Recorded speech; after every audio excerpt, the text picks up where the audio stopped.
Welcome to AgriMinds, the podcast where we explore the intersections of personal growth and professional success in the ag industry. I'm Kacee, your host. Thank you for joining me as we dive in to the different strategies and insights that will help you level up your life and career.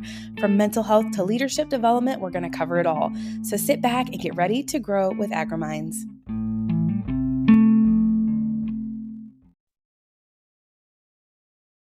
Welcome to another episode of the AgriMinds podcast. Today, I have Matt Bennett with me. He's probably one of my original mentors. And so I thought how fitting to have him on the podcast to share a little bit more about his personal journey. He's got a fascinating story. So welcome to the AgriMinds podcast, Matt. Absolutely. Thanks for having me. I'm so excited. I feel like I'm a little kid in a candy store because I get to pick the brain of one of the guys that helped shape me into who I am today. And whether I liked it or not, you kind of gave me a kick in the butt a few times and it was necessary. And at the time I didn't realize it. And so it's kind of nice to pick your brain on how you got to where you are today. So Matt, I know all about you, but for those who may not know who you are, would you tell us a little bit about who you are, what you do? Oh gosh, I don't even know where to start, but I grew up in Central Illinois. So Shelby County is where I grew up, right around Lake Shelbyville. We farmed on both sides of Lake Shelbyville, had a grain elevator as a kid. Kind of grew up looking at a DTN screen. My parents had just a small country elevator, loafers in there every day, drinking coffee, eating popcorn, talking about everything under the sun, and so I guess I just kind of had a lot of conversations as a kid with regards to markets, with regards to grain movement, basis, things that I probably heard my parents say, but I didn't necessarily listen. But then when I got in college, I really enjoyed farming at the University of Illinois. I don't know, the marketing class just kind of came easy to me. I realized I kind of have a knack for it. And I really enjoyed it. My mentor, one of my main mentors, probably my number one mentor, was Dr. Darrell Good at the University of Illinois. Went and visited him probably more than what he wanted me to visit him, but I just picked his brain all the time, trying to figure out kind of, things I needed to learn, things I needed to check myself up on. And so I got out of school. We didn't necessarily have a spot for me. I helped my parents. It was a family operation. Okay. We had a farm and an elevator, and I loved the markets. I did brokering. And I guess, for the first few years, what I did is I farmed during the farming season, I guess, spring, fall. And I drove a truck in the winter, for my dad, helped him with his grain elevator and did things like that. I didn't even market for several years. So, it was just kind of something that I just came home to do what I really wanted to do. And farming is what I wanted to do. Yeah, absolutely. And that's actually where we met, was at your family's grain elevator, which had just recently been purchased by TGM at the time. And I was a student at Lakeland College, and I was actually thinking I was going to go into operating, owning, running a grain elevator. It was something that a family member of mine had done. And I just thought, man, that's so cool. I can help be an intricate part of the farmer's ecosystem. And I just thought it was fascinating. And so one of my advisors at Lakeland suggested I connect with you and do an internship. And I did. And never in my wildest dreams did I think, 15 years later, you and I would still be having really, really great conversations, both about business, about the industry, and our personal life. And, here on the AgriMinds podcast, I talk a lot about how intertwined those two things are. And it's so true for me in so many areas, and for you as well. And Matt, I would like to hear just a little bit more about your story as to how where you are now has unfolded. I know that you've had some ups and downs and some moments where you're like, I should probably stop and really just think about what my next move is. Would you mind sharing just a little bit more about that? Yeah, for sure. So, like I said, I came home, I'm farming, I'm doing the grain business thing when I can. I was just kind of a jack of all trades, quite frankly. And like I said, I drove a truck in the winter. get up at 2 o'clock in the morning and drive to Decatur and sit in line. And I was thinking to myself, there's nothing wrong with driving a truck. I still do sometimes, actually, when we're farming. But at the time, I'm like, man, I just want to do a little bit more. And so I continued to help. My sister was our grain merchandiser. She was a broker. She passed in 2003, right in the middle of harvest. It was a crazy circumstance, basically completely unexpected. And so, it was kind of one of these things where the people we were brokering with, ADM Investor Services and Bates Commodities at the time, they came to me and said, you've been pretty involved. We think you need to step into this. And so, to be honest, I've never really even told people this, but like the place that I'm at professionally right now, I kind of wish in some ways I wasn't, because of how it all came about. I mean, it obviously wasn't the best of circumstances, but, essentially what it did was, it forced me into a role. Like, so if I wouldn't have taken that role over, it would have cost my folks quite a bit of money to brokerage out of house, so to speak. And so I took that role over, and it wasn't, I don't know, that was in 2003. It wasn't long. And my parents said, we don't want to be in this business anymore. They're like, we can't stand the thought of doing this ourselves forever. And we don't want to burden you with it. And so they asked me, do you want to do it? And I said, no, I really don't want to run a grain elevator. I want to broker. I want to market. I want to do things like this. And so they said, well, we want to get out from under it. And so you don't advertise that you want to sell a grain elevator, because then everyone thinks you're going out of business, you're going broke. And that wasn't the case. They just didn't want to be in it anymore. And so I reached out to a couple of people. Really long story short, TGM came in and said, hey, we want to buy it. And my dad said, and they were kind of competition for us. And my dad basically said, you get one shot and don't tick me off. And if you don't, I'll sell it to you. And that's kind of what happened. But they said they wanted me to stay with the business. And so I had to stay with them. I mean, I say I had to, but it was part of the agreement. Okay. And it was a good experience, actually. I learned a lot about the grain business I didn't know at that time. I learned a little bit more about arbitrage and, like if you're buying grain 60 miles from here, but yet I can haul it from here up to Decatur, I might buy it down there south of Kacee or something, and then haul it from Windsor, because it just makes more sense because we've got less trucking involved. And so I learned a lot about that. And of course, the rail system, we didn't have a rail at the Windsor elevator where my family owned. And so I just learned a lot working with them, but my brokerage side of things really grew and took off. And in all honesty, I had a lot of speaking opportunities. I think things probably changed a lot around the 2012 drought, in that I was pretty outspoken on ways I thought people could manage risk with $8 corn. And I just had a lot of people reaching out, asking me to speak. And so, to be honest, I don't even know what year I first started going on TV regularly. It's probably around 2010, 2011. Tyne Morgan reached out and said, hey, I'd heard that you basically, could do some analysis. And I'm like, yeah, I would be thrilled to do something with you. And she said, well, why don't you just come on up for a trial run? And that's when Farm Journal was in South Bend. And so I drove up to South Bend, and it worked really good. And she said, I want you to come back. And so, that relationship kind of got me started on TV.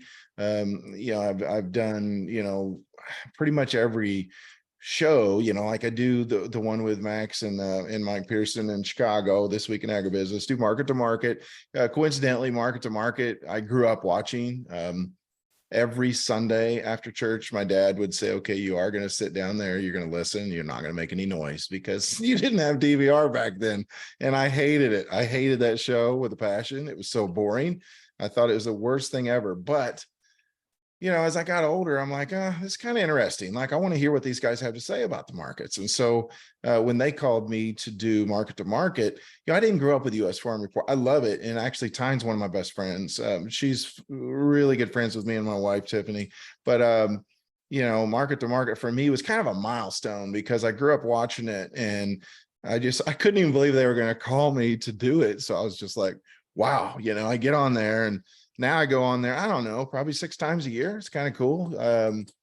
just get opportunities I never really thought that I'd get. And so, we can go into how we got there, but I mean, a lot of things fell into place.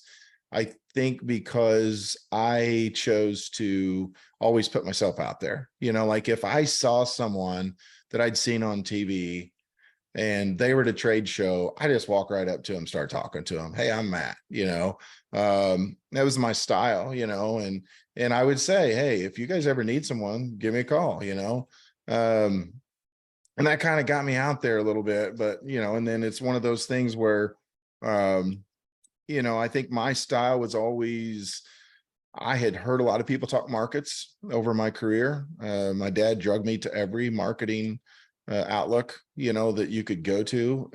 I listened to Commodity Week on WILL every Saturday as a kid growing up with my dad.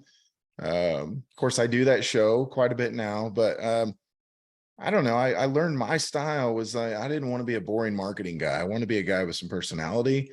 I wanted to be a guy that was helping people, not trying to get business. And I'm not saying that a lot of people in our business, I understand that's how, some people get business. I totally get it. I just didn't want anybody to think I'm trying to do anything other than help them. And I think that served me well as far as my analysis has gone and given me some opportunities to do things I never really thought I'd get a chance to do. Yeah, you've always been very authentic, in my opinion, and from my perspective of, I'm not going to sugarcoat things. I'm truly trying to guide you and help you in a way that makes sense. I mean, you've done that for me from day one. Like the day, I was your intern. And even when I didn't understand how to do something, you kind of said it in a way that's like, hey, I'm kind of making fun of you, but I also really want to help you. And you did it with such a monotone voice that I was like, are you mad? Are you joking? Like, I couldn't read you at all. And so I've watched you over the years of you've been on stage, and your personality is so unique. And I think that you show up exactly how you are. And I think that's what sets you apart. Yeah. And being authentic is something that, I think a lot of us struggle with, and myself especially, as I'm trying to grow this business. And I thought I was doing something that nobody else had done before. Like, I don't know of any other ag coaches, someone who specializes in personal and professional development within the agriculture industry. Like, I wished there was somebody like me. That's why I decided to do this, is because I saw that there was a need. And now I'm starting to see more and more people popping up that have the same kind of initiative, but with a little bit of a twist on it. And, it's really difficult to compare yourself to someone that, one, there's not a whole lot of other options out there. There's not a whole lot of people that do what we do. Right. So how do I be authentic, but also be relevant? And I think you do a really great job of taking something that could be a very big snore, in my opinion, which markets just make my eyes roll to the back of my head. But you do it in a way that's really understandable. And it's like, oh, you apply this to real world life. Like, you use scenarios and stories that truly capture what this whole thing means. And that's a big deal. Any advice or things that you want to comment on as like how you decided, like, this is the voice, this is the persona, the stage that I want to set, essentially, as to who I'm going to be when I show up? I mean, did it ever cross your mind of, I need to be more like this person, I need to have Max Armstrong's voice versus this, or do I need to show up as Matt? Like, what was that process like? What was the mindset? How did you come to terms with, this is the way that I'm going to move forward with this? Yeah, that's a really good question. First thing I want to say, though, is whenever you were working for me, obviously you were 1,000 miles an hour on everything. Never seen anybody drive faster everywhere. I'm gonna edit this out. than what you did. Always going, hard on brakes, hard on gas. But yeah, so I tried to give you a little bit of advice. But I liked your eagerness and willingness to learn, and that's not something everyone brings. A lot of people, they just show up because that's what they're supposed to do, and they're trying to bide the time and earn a paycheck. You actually wanted to learn, and so that's why I wanted to give you a hard time and try to relate to you, impart some of what I thought I could help you with. But as far as my style, One thing I learned early on, I started doing commodity week outlook meetings. Okay. So like with University of Illinois, not long after I started brokering. So I started brokering again, like at the start of 2004. And basically, my mentor, Daryl Good, told me you need to do, some of this stuff with WILO. I think you could provide a real benefit. I'm like, I'm not ready for this stuff. And he said, no, I actually volunteered you, you're going to start doing commodity week and come visit with me and we'll sit down and talk about it. I said, sure. So we did that. And then right off the bat, they said, we really want you to do some outlook meetings. So at the outlook meetings, I wanted to have my own style, try to be helpful. This is something you can do. I don't want to talk above someone's head. And so I don't want to talk about just really complicated option strategies. I just want to talk to the crowd and view the crowd, see the crowd, and try to garner what I can out of it. And I would rather talk about something that more people can understand than less. I'm not there to showcase my intelligence necessarily. I'm there to help, and so that's kind of how I got started. One time I made actually I was on a panel with Daryl Good, and it was me and him and one other guy. And, I'd said something about the USDA show and, or report. And I don't know that it was necessarily bad, but I was just kind of questioning USDA. And after, Daryl said to me, Dr. Good said, Matt, we don't really want to question the USDA in person. That's just not very professional, and he's like, I understand what you're saying, but let's just be cautious on how we do that because they're actually quite accurate. And, I was like, okay. And I thought about that and I thought, one thing I've got to do whenever I go out and speak is I've got to be as professional as possible. I've heard speakers in my time. I've shared stage with several people that were getting paid a lot more than me that quite frankly, I didn't feel were very professional. I don't ever curse when I'm on stage, like I know some people do and whatever, you can have your own style. I wasn't raised that that's appropriate, and so I don't do that. I don't try to make wisecracks that are crude in nature. I mean, and so it gets me to like, whose style did I want to follow? And so the one guy that I had heard speak quite a bit that I liked his directness and his just not screw around approach was Dave Hightower, who spoke at ADM investors meetings every year. And I used to go to those every single year. And I got to be friends with Dave over the years. And I just thought, one thing I liked about Dave is you didn't walk away, wondering how he felt. You knew what his opinion was. Now, another thing I tried to do is I thought about that I want to be that direct, is that, whenever I show up to speak, typically I will tell people, not every single time, but I've done it a lot in my career. I'm not here to make friends. I'm not trying to be a jerk. I'm here to help, and if you don't like what I have to say, that's fine. But, there's been a lot of times when I've talked markets that I quite frankly did not think markets were going up. And I know that's not the fun thing or the way to make friends in the marketing world, is to come in and say, hey, I think we need to be making sales. I don't think we're going to see a rally here. I could be dead wrong. I mean, I always tell people that I could definitely be wrong, but I'm not here once again to make friends. And so I've made a lot of friends over the years, and I think it's because they know I'm not there to BS, and so the last thing I'll say when it comes to speaking that I wanted to make sure that I always remembered is that you absolutely can't, if you're going to be on a stage in front of people, you can't embellish stuff. You have to be genuine and honest and talk about the things that because if you go up there and blow smoke just to try to be cool, what I always tried to remind myself of is there's at least a few people in the crowd that are smarter than me and that may know my subject as well, if not better than I know my subject. So I'm not going to BS up here. I got to make sure I stick to what I'm good at, stick to what I know, and impart whatever wisdom I can impart on the crowd that I know for a fact. And if I don't know it for a fact, I'm not going to share it.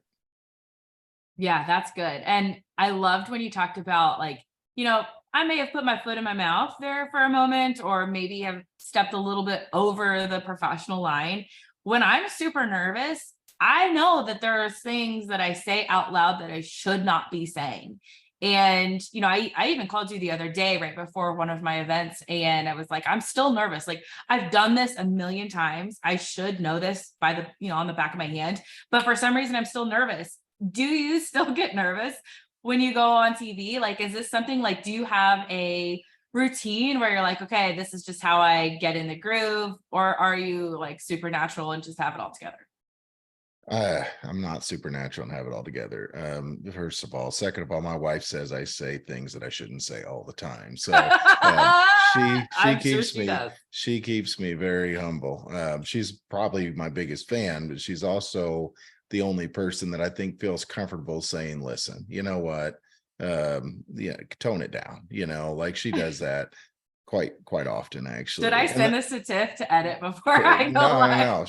no. I want you to play it because it's the truth. I mean, if we're not genuine like that, not just when we're on stage, but with our spouse, for instance, then, you're only asking for trouble. I understand that sometimes people put a face on and whatnot, but for genuine relationship, you have to be authentic. You have to speak truth, and so I think, here's how what has really served me well, okay, is that typically on a typical day, I probably do at least 3 interviews on radio somewhere.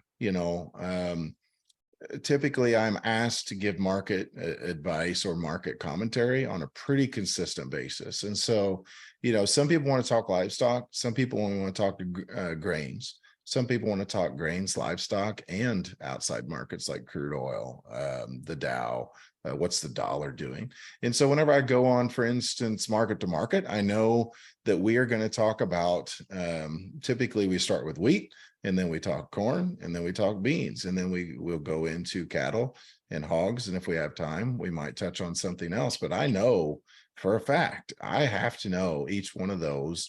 I need to know what my talking points are. And so is there prep work that's involved? Absolutely. But the cool thing is for a show like Market to Market is that Paul Yeager, who's the host, does not share typically what we're going to talk about, just so we can be spontaneous, and it makes for good TV.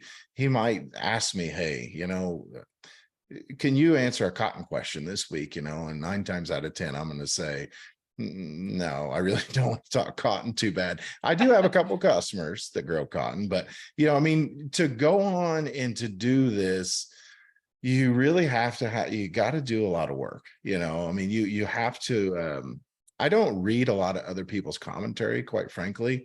I have a couple of go-to sources that I go to, and I try to learn things like basis, spreads, pay attention to different areas of the country, like on the river, some of your main rail terminals, to garner just how bad people want corn, or people want beans, or what's ethanol margins look like, things like that.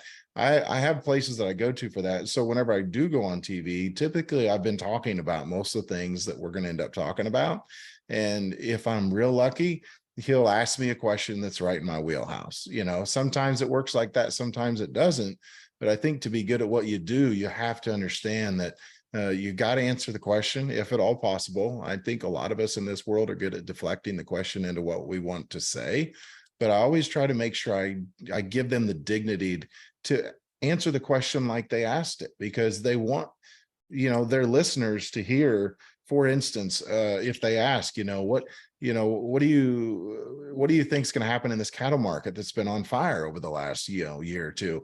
Where do you think the thing might top out at? They didn't say, will you dance around the topic, and give me all these different scenarios? No, where do you think it's going to top out at? So, I always say is anybody who presumes that they have all the answers when it comes to markets, it's kind of like the weather guy. I mean, I know a lot of great weather guys, but they'll tell you that there's no way to know 100%.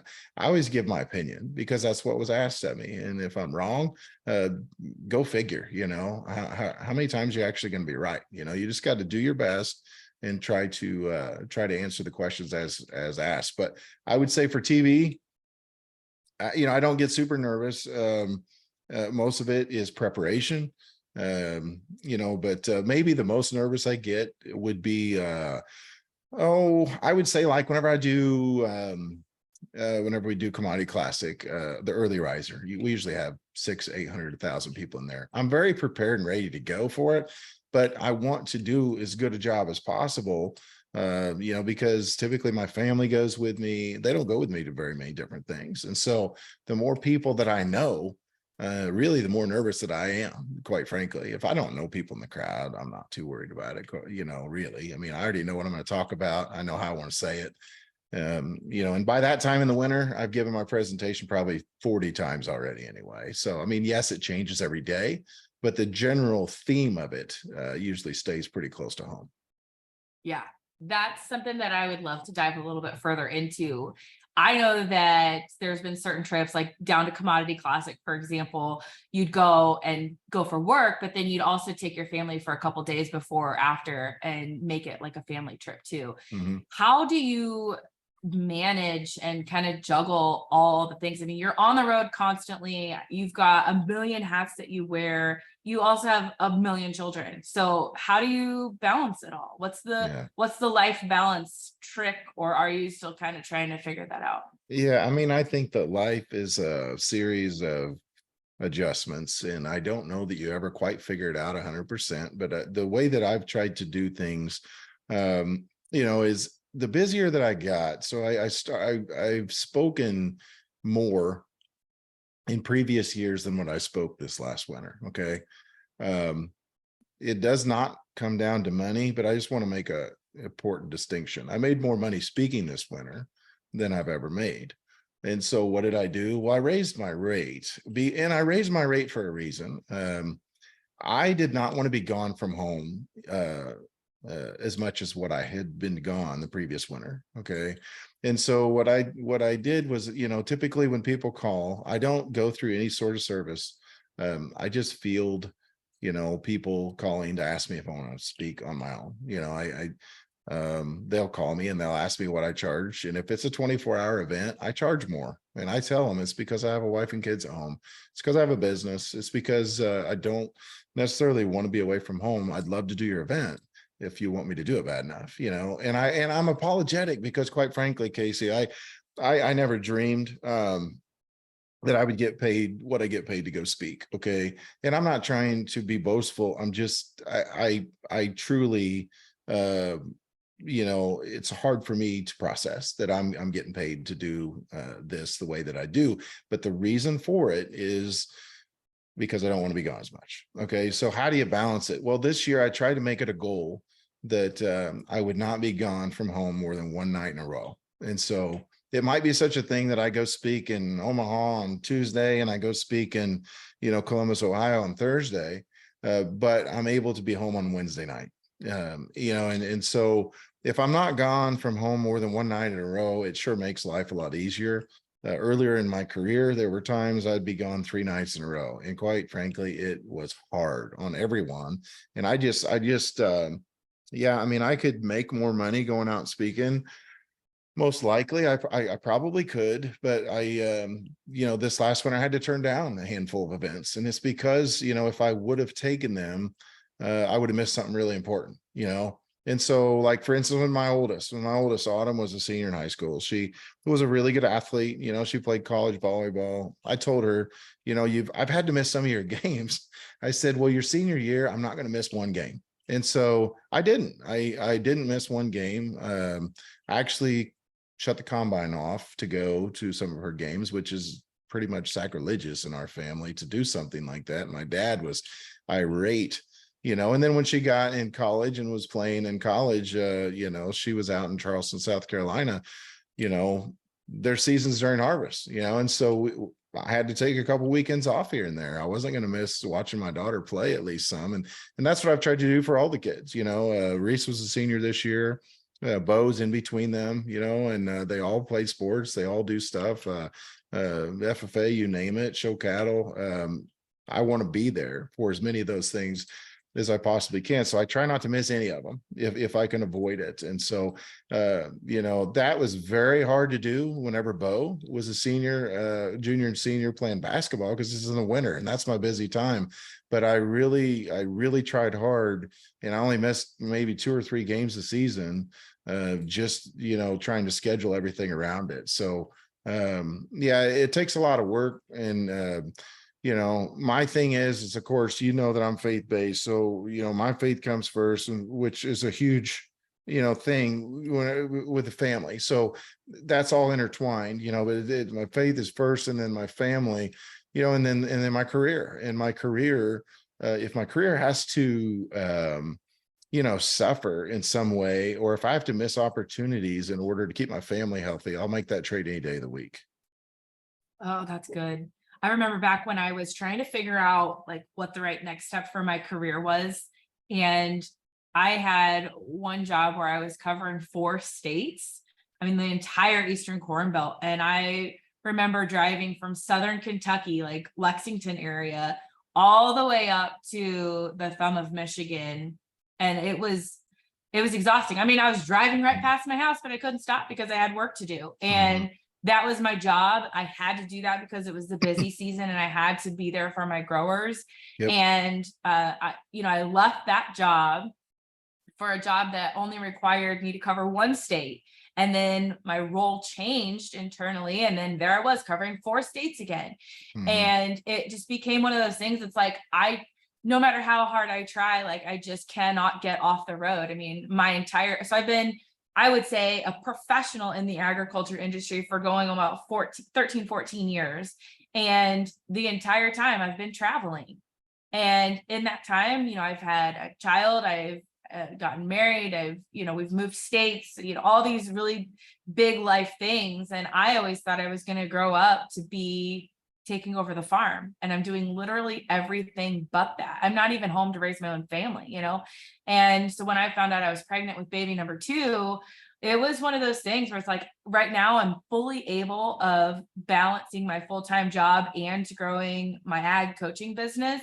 But when I found out I was pregnant, I was like, this is like, my nights and weekends have been dedicated, after bedtime, of course, to my work, my side business. And now, I mean, I'm anticipating I'm going to be a heck of a lot more tired than I was. And so like, it's a pivotal moment for me. And now's the time. This is the season of my life. I can choose to do what I've always done, be gone, not be present, even when I am home and in person with them. Or I can choose to make a decision to say, I'm setting these boundaries. I know what's important to me, and I'm going to stick to them. And so that's when I made the decision to leave my corporate job and go full-time coaching. And I've been busier, I feel like, but I've also been so much more flexible, because I know, okay, I can call the shots. I can pick and choose. It's up to me to make the decision of, yes, I want to take this project on, or no, I don't. And it's allowed me to put my faith first, my family second, and my career third. And it used to be my career first. And I can just see how different my relationship with my family is, my relationship with God is, my relationship with myself and my mental health. Like, it's been huge. And I know just how hard that can be for so many people within the agriculture industry, because like you said, like, it's go time. It's harvest. We can't stop. There may not be a bigger window for us. We got to take advantage of it while we can.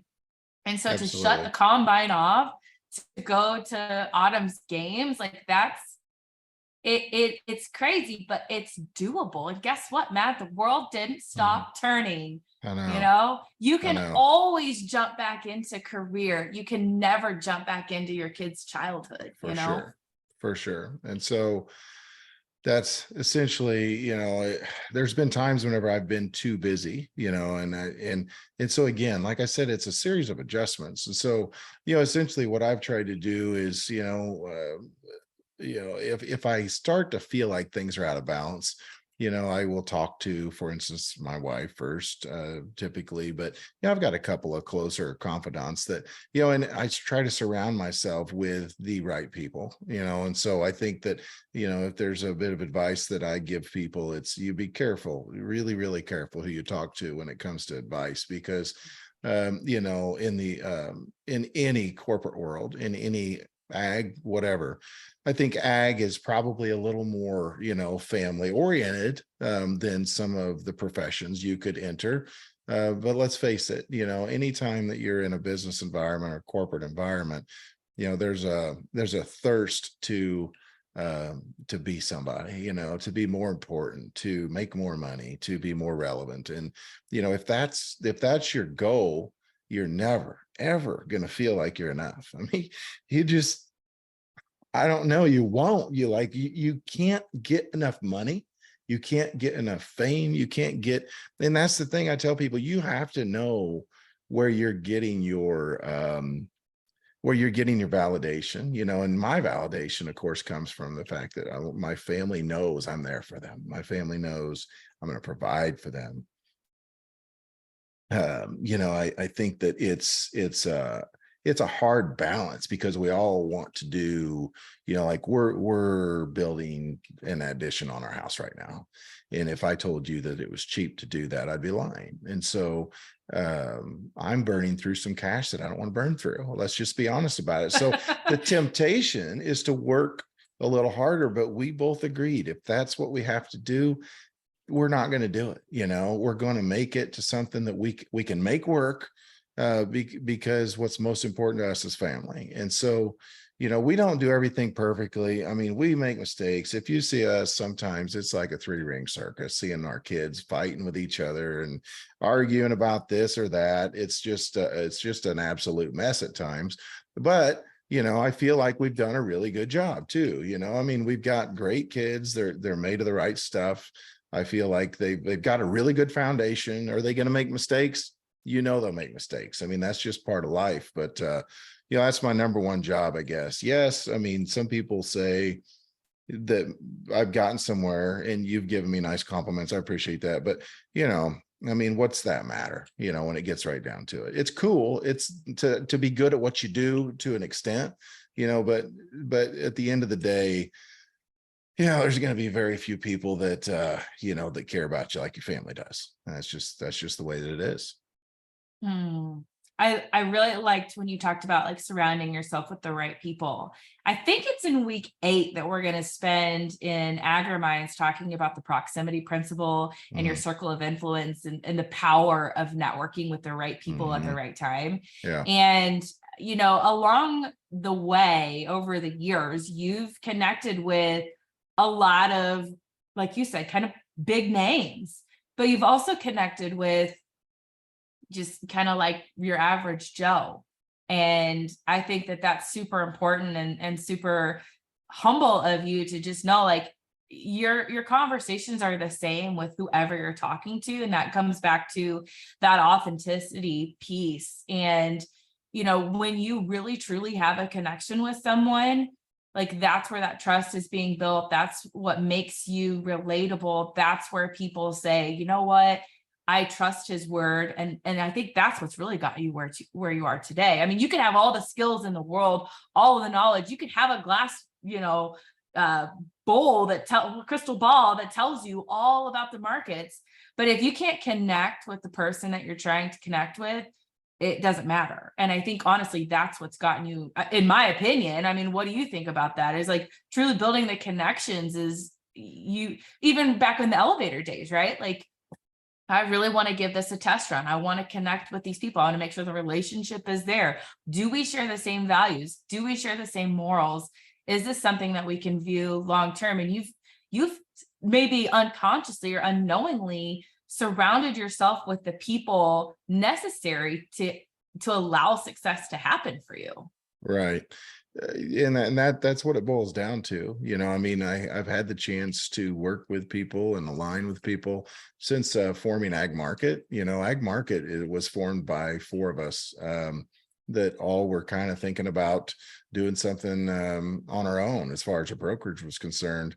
the first thing that we wanted to, that I wanted to make very clear is what kind of people everyone was. Because I didn't know. I know they were good people, but we established that we're all faith-based people, and that we all want to put, we don't want to be putting our family last, and so our founding principles were based upon our faith and our family. And not every business can say that. And I'm not trying to brag about it. It's just, that's the only way I was going to do it. Or I was just going to stay on my own because I know what I'm made of. And it's worked really good, but now we've got 25 people, that are working with us. And so it's been a good thing, but I'd be lying to you, Kacee, if I didn't say there were several people that have wanted to maybe come on board with us that we, didn't necessarily pursue, and the reason is because we just didn't think we aligned. We didn't think that we were, we were made out of the same stuff, and that we were going to be able to trust that, that we were all going to be able to come to the right resolutions whenever we hit rough waters. And so, I think that's what it boils down to, whether it's in business or whether it's in your marriage, it's, or whether it's your friendships, but when you're going to hit rough waters, I mean, that's the bottom line. We all know that. And so, where do you go for your answers, And so I always tell people, especially in a marriage, for those of us that are believers, it's 3-strand cord, and if you're both going to God for answers, then you're going to be fine. It's hard. But you'll ultimately be fine. And so you got to be going to the right place, but you can get a lot of bad advice from people. And so I cannot drive that point home more. You have to surround yourself with the right people. And if you do so, the opportunities will end up coming. I'm like everyone else. I didn't like speaking in front of people whenever I was a kid, and now, I do. I do. And I think I know that I've told you this. I've told all kinds of people this. If you're going to go speak, tell stories. You got to tell a story here and there to allow you to tell the ultimate story that you're trying to tell. You have to be relatable. You got to make sure people know you're for real, and and that you're living life just like they are. And it's served me really well. But I think to your point, it served me the best, making sure I had the right people around me. Yeah, well, I absolutely appreciate you being in my network and being my circle of influence, because like I said, you kind of saved my tail in several different instances, and I'm very thankful for that. And I think it was back in January when I presented on work-life balance and how it relates to our mental health. There were 6 tips that I kind of just left with the audience, and you touched on a couple of those. One of them was to be where your feet are and be present. And if you're going to be home, like, be home. If you're going to be at work, be at work. But also set your boundaries and know, like, what are your non-negotiables? What are you willing to tolerate and not tolerate? What are your values? How do you set them and communicate them with not only your family but your team at work or your staff at your business, and then stick to them. Like you said, like there are things that we said that this is going to be the foundation of our business, and we're not willing to waver from that. And people have come along that have maybe brought a wealth of knowledge, a book of business, a network of resources with them. But if they just don't quite align, like, it doesn't mean they're not valuable, but they just don't quite align with what your foundation is for your business. And it's okay to say no. And I think a lot of us tend to shy away from saying no because we may offend someone, like, especially these days, like, man, it just seems like everybody's so stinking sensitive. And it's just like, I heard Topanga, no, who was it? I think it was either Topanga from Boy Meets World, or somebody was on this TikTok video, and you'll get it if you're a millennial. Anyway, they were talking about dating and how, like, just because we've gone on 1 to 2 dates, like, that doesn't mean that we're stuck there. Like, we don't have to continue to date them because we're afraid to break up with them and say it's not a good fit. Like, I wish that more people just understood, like, we're just not mutually, like, we're not aligned. We're not both after the same thing. There's just not quite the connection here. This is what I'm after. I'm after a long-term marriage with somebody with these values. And it's okay. Like, that doesn't mean I have to hate you. That doesn't mean I have to say bad things about you or come up with some kind of valid point as to why I don't want to continue to date you. That just means we're not a good fit. And I think the same can be said in business. The same can be said with clients. Like I had to dump a client the other day. Like this particular client just wanted to reschedule every single one of our sessions, never wanted to do anything. And then they just wanted to sit there and complain. And I'm like, that's not like, I got into this to help people and Mhm. you don't want to be helped. And I think that this is something that we're just going to have to end. Like Yeah. it was crazy. I've never in my life thought I was going to get to a point where I had to dump a client because like that I was like, oh my gosh, I'm going to lose business. There's going to be a reputation. Someone's going to say something bad about me because I'm a terrible coach.